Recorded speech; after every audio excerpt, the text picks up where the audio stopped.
Hi, welcome back to our channel. For today's video is how to optimize YouTube videos for SEO. So, trying to rank videos on YouTube might seem like a lost effort. Only the most well-known influencers and content creators seem to have any luck on the platform. However, that's not the case. As a business, you can enjoy views, comments, and likes on your videos as long as you find the right audience for your content. In fact, finding and targeting the right audience is even more important than creating a beautiful video.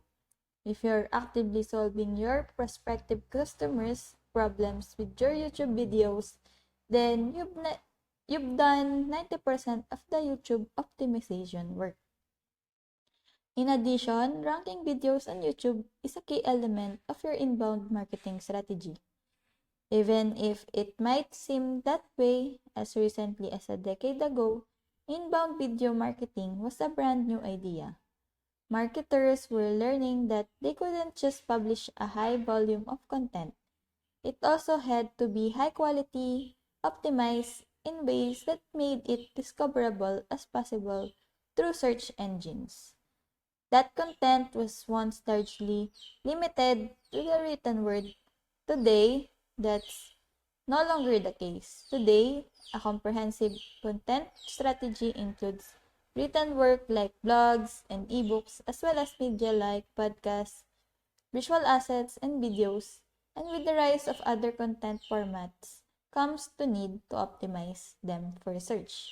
One increasingly important place to do that is on YouTube.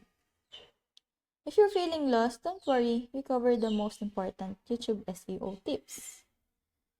First thing you need to do is rename your video file using target keyword. Insert your keyword naturally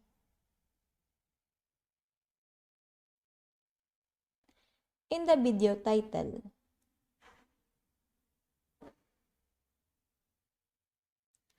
Optimize your video description.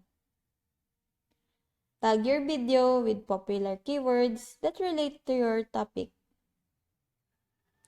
Categorize your video with popular keywords that relate to your topic. Categorize your video. Upload a custom thumbnail image for your video's result link. Use an SRT file to add subtitles and closed captions. Add cards and end screens to increase your YouTube channel's viewership. Add hashtags to increase reach. And create playlists about your video's general topic. You can also leave a pinned comment on your own video.